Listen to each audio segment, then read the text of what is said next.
The Sports Source is brought to you by Fast Frame. Turn your memorabilia into a work of art.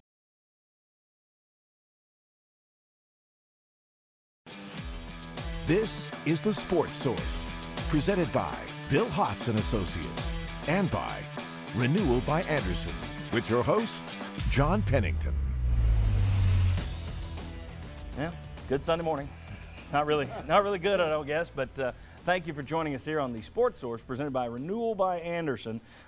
Tennessee's now gone 14 quarters without scoring. They've now lost 11 straight games to Alabama. They opened as 36-point dogs to Alabama, and Alabama covered. They're now 0-4 in the SEC.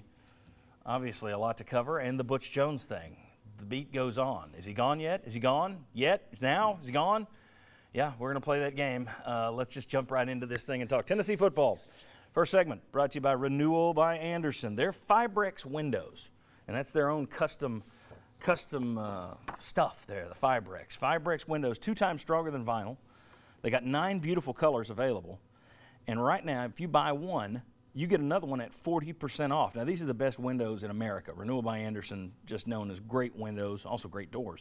But no money down, no interest, no payments for 12 months.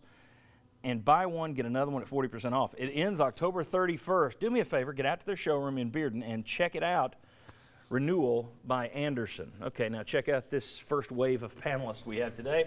Bob Hodge, VFL Will Overstreet, Jimmy Himes, VFL David Ligon. Okay, guys, when you look at yesterday's game, we always have 2 headlines. So let's start with the first big one. People aren't going to pay attention here. There's no comparison, and there really is no comparison. I understand that Tennessee fans can't take pride in where the Bama-Tennessee rivalry is these days, obviously, but it's kind of a moot point to worry about Alabama, and here's why. Let me show you this. All right, this is since 2008. People are saying, look where we've fallen to Alabama. Look where everyone has fallen against Alabama. That's the record of each team in the SEC since 2008. So most wins, Auburn is 2-7. They average a 36 to 18 loss. LSU 2-8. They've kept it close. They only lose by 9 a game to Alabama. Ole Miss has beaten them twice, but they still, even with 2 wins, they still average a 35-17 loss. South Carolina has only played them twice, and they beat them once. So South Carolina is the kings of the Bama world. But just look down that list: 0-4, 0-9, 0-10, 0-10. Arkansas 38-12 loss. Tennessee 37-11 loss. Mississippi State up and down the line. 35. Florida 1-6 against Alabama. 35-16 loss is the average. My point is, no one compares to Alabama, so don't worry about that. That's not the problem right now. It's a problem. Certainly, you want to be back where Alabama is, but that's not the problem. The problem is the fact that you can't score a touchdown on anyone in the SEC at this point. That's the problem. I heard a lot of people yesterday saying, oh, it's Alabama rivalry. Again, no one compares to Alabama right now. The bigger issue is you've gone from a top 25 team to a team that cannot score a touchdown against 3 straight SEC foes. Thoughts on where this team is and what you're concerned about at this moment? I think that Tennessee right now at this moment may be the worst Tennessee offensive team of the modern era. And let's call the modern even era worse than Doug Dickey. Even worse than the claw offense. And you can't put your finger on one thing, and that is even more troubling, that you've got the offensive line, the receivers, everything in itself has fallen in, and I think this is the worst that I have seen since I've been watching UT football. Gentlemen, I agree with Bob. What's amazing to me, we're talking about those 14 quarters without a touchdown. During that time, they've averaged less than 3 yards a play, and they're averaging 40 yards per quarter. That's it in the last 14 quarters. And the red zone offense has been horrible.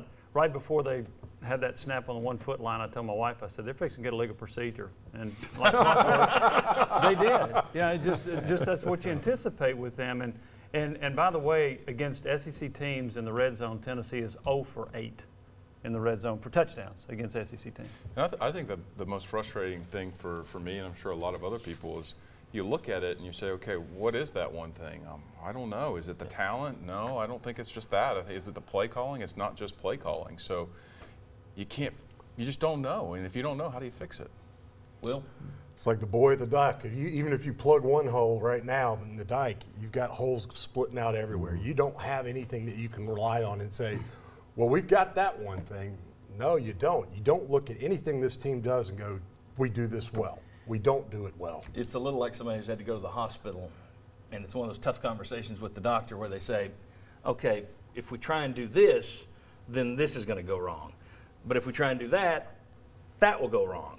There's no solution. You can't fix this and not have something else break down right now. It's a complete systemic failure from play calling right on down. And it would be different, as Dave said, if you could look at a couple of players on the offensive line, if you could look at a couple of receivers and go, God, those guys just aren't very good. But you watch it, and it's everybody chipped something in. Everybody put something in the kitty. Who was it that had the illegal procedure down there when you're inside your the best one? lineman. It was your best lineman. Okay, who was it on that flea flicker that may or may not have worked? Who was it that seemed like they were on the wrong page? It was your receivers. Seemingly it was your receivers. Yeah. Who can't get open? It's your receiver. So it isn't just one thing, and it's not just one or two players. Some players, hey, great play. Next play, you look terrible. All right, let's take a look at the second headline here, and this one's the one that everybody's kind of tired of. There we go. Holding pattern. He's got the little hourglass floating above his head there. You know, I got people that keep asking me, okay, what do you think now?